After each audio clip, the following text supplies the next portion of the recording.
السلام علیکم. تو آج ہے ہماری جنت کے پتے کے ایپیسوڈ نمبر 5. از کلمہ نمرہ احمد. تو چلیں اسٹارٹ کرتے ہیں. 28 جنوری کو اسے اتحاد ایئر لائنس کا ٹکٹ ای میل کر دیا گیا جس کا اس کو پرنٹ آؤٹ نکلوانا تھا. پھر اسی ٹکٹ پر اسے 5 فروری کی صبح استنبول کے لیے روانہ ہونا تھا. شام میں وہ ارم سے اس کا ایوو مانگتے. تایا ابو کے گھر آئی تھی. اس کا نیٹ کام نہیں کر رہا تھا اور ابا ابھی آفس سے نہیں آئے تھے ورنہ اس کا استعمال کر لیتی. ختیجہ کا پیغام آیا تھا کہ سبانچی یونیورسٹی کے ہاسٹل کا الیکٹرک فارم پر کرنے کے لیے بھیجا ہے, سو وہ میل چیک کر لی. تایا فرقان لان میں بیٹھے اخبار پڑھ رہے تھے کہ اسے آتا دیکھ کر مسکرائے. آ گئی تایا کی یاد. انہوں نے صفحہ پلٹتے ہوئے نرمی سے پوچھا. جی. وہ ظاہر مسکراتے ہوئے ان کے پاس چلی گئی ورنہ اس روز کی تائی کی باتیں نشتر کی طرح چبھی تھی. فلائٹ کب ہے؟ وہ اخبار پر نگاہیں مرکوز کیے پوچھ رہے تھے. 5 فروری کو. اپنا خیال رکھنا. ویسے بیٹیوں کو تنہا اتنا دور بھیجنا نہیں چاہیے. سلیمان کا حوصلہ ہے بھائی. خیر تم ترکی میں اپنے لباس اور اقدار کا خیال رکھنا. سر سے دوپٹہ اتارنا جیسے نہیں اتارتی. آخری فقرہ کہتے ہوئے ان کے لہجے میں فخر در آیا. حیا کے حلق تک کر پہاڑ گل گئی تھی. جی بہتر. میں ذرا ارم سے ملوں. وہ جان چھڑا کر اندر گئی. کاش کہ وہ تایا فرقان کو بتا سکتی کہ مغربی لباس جو یہاں ان کی وجہ سے نہیں پہنتی وہاں ضرور پہنے گی. اس نے بہت سے ٹاپس اور جینس خرید کر اپنے سامان میں رکھ لیے تھے, اور رہی سر ڈھکنے کی بات تو وہ تو خیر سے سبانچی میں سختی سے حرام تھا. شکر. ارم کمرے میں نہیں تھی. باتھ روم کا دروازہ بند تھا اور اندر سے پانی گرنے کی آواز آ رہی تھی. وہ بے دلی سے اس کے بیڈ پر بیٹھ گیا. ارم شاور لینے میں بہت دیر لگاتی تھی, سو مجبوراً اسے انتظار کرنا پڑا. دفتن سیل فون کی گھنٹی بجی. حیا چونکی. ارم کا سیل فون اس کے ساتھ ہی تکیے پہ رکھا تھا. اس نے گردن جھکا کر دیکھا. سیل فون کی روشن اسکرین پر ایک نیا پیغام جگما تھا, ساتھ ہی بھیجنے والے کا نام حیا سلیمان. وہ بے یقینی سے فون کی اسکرین کو دیکھنے لگی. کیا کسی نے ارم کو اس کے نمبر سے پیغام بھیجا تھا, یا ارم نے کسی کے نمبر اس کے نام کے ساتھ محفوظ کر رکھا تھا؟ حیا نے محتاط نگاہوں سے باتھ روم کے بند دروازے کو دیکھا اور فون پر 1-2 بٹن دبائے. پیغام لمحے بھر بھی بات کھل گیا. میں کال کر لوں؟ صبح سے بات نہیں ہوئی, اب مزید انتظار نہیں کر سکتا. یہ دل اتنا مضبوط نہیں ہے جان. رپلائی. اس نے جلدی سے پیغام مٹایا اور سیل فون واپس کے پر الٹا کر کے رکھ دیا. ایک لمحے میں اسے سب کچھ سمجھ میں آ گیا تھا. ارم تایا ابو کی اسکارف والی, سر ڈھکنے والی بیٹی, ایک عدد بوائے فرینڈ کی مالک تھی جسے لوگوں کو چھپانے کے لیے حیا سلیمان کا نام دے رکھا تھا. تب ہی وہ اس رشتے پر خوش نہیں تھی. حیا کو یاد ہے وہ مزید بیٹھے بنا وہاں سے نکل آئی. وہ اس نے تایا فرقان سے مانگ لیا تھا, مگر جاتے جاتے ایک طنز و استہزاء بھری مسکراہٹ کے ساتھ ان کو دیکھا تھا. کاش وہ ارم کے حجاب کا کھول سکتی تو تایا کی شکل دیکھنے والی ہوتی. حجاب اوڑھنا یا نقاب کرنا کردار کی پختگی کا سب علامت نہیں ہوتی. اس نے بے اختیار سوچا تھا. وہ تب وہ ایسا ہی سوچتی تھی.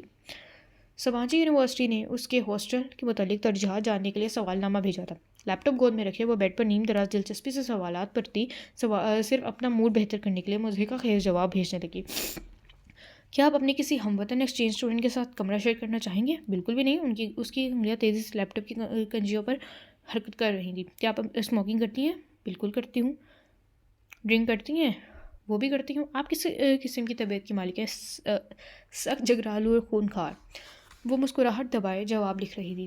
جب صفحہ ختم ہوا تو اس نے نیکسٹ کو دبایا. وہ سوچ رہی تھی کہ اگلے صفحے کے جوابات کر اس فارم کو منسوخ کر دے گی. اس فارم کو جمع کرانے کا اس کا قطعاً کوئی ارادہ نہ تھا, مگر جب نیکسٹ دبانے پر اگلے صفحے کی بجائے فارم فل کرنے کا شکریہ, ہم آپ کا ڈوم الاٹ کرتے وقت آپ کی دی گئی ترجیحات کا خیال رکھیں گے لکھا آیا تو اس کی مسکراہٹ غائب ہو گئی. لعنت ہو تم پر. وہ جھلجھلا کر اٹھ گئے اور اپنے لیپ ٹاپ ایک طرف رکھا. فارم سبانچی کو جا چکا تھا. اس کا پہلا ہی تاثر کتنا برا پڑا ہوگا وہ جانتی تھی. اس کی پیکنگ ابھی مکمل نہیں ہوئی تھی. اس نے ایک نگاہ کھولے ہوئے سوٹ کیس اور بکھری چیزوں اشیاء پر ڈالی, پھر کچھ سوچ کر باہر آئی. لاؤنج خالی تھا. حیا نے ٹیلی فون اسٹینڈ پر رکھی ڈائری اٹھائی اور صفحہ پلٹنے لگی. اس کے صفحے پر 4 سطور میں سبینہ پھپھو کے گھر کا پتہ اور ایک فون نمبر لکھا تھا. اس نے وہ صفحہ پھاڑا, طے کر کے مٹھی میں ڈال لیا. ایک دفعہ جہاں سکندر سے مل جائے, پھر اپنے ان بیتے ماہوں و سال کا حساب ضرور لے گی. وہ واپس بیڈ پہ آ کر بیٹھ گئی. سامنے لیپ ٹاپ پہ کھلے پڑے میل باکس کو دیکھا, جب وہاں ایک نئے ای میل کا نام نشان جگمگا رہا تھا. National response centre for cyber crime. اس نے قدرے الجھ کر اس میل کو دیکھا اور کھولا. بلاب سائبر کرائم والے اس سے کیوں رابطہ کر رہے تھے؟ صفحہ کھلا اور جیسے جیسے پڑھتی گئی اس کی آنکھیں حیرت سے پھیلتی گئیں.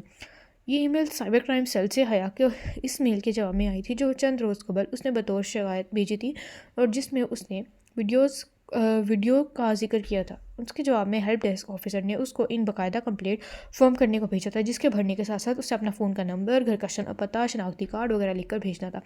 یہ فارم FIR کے مترادف تھا، سو تمام تفصیلات ضروری تھیں۔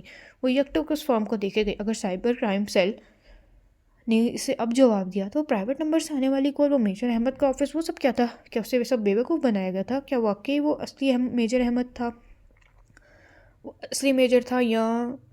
مگر پھر اس کے پاس اس ویڈیو کو مکمل طور پر انٹرنیٹ سے ہٹوانے کی طاقت اور اثر و رسوخ کیسے آیا؟ وہ الجھتے ذہن کے ساتھ جلدی جواب ٹائپ کرنے لگی۔ اسے سائبر کرائم سیل کو مختصر الفاظ میں یہ یقین دہانی کروائی تھی کہ وہ ویڈیو اب ہٹ چکی ہے اور اپنی شکایت واپس لے رہی تھی۔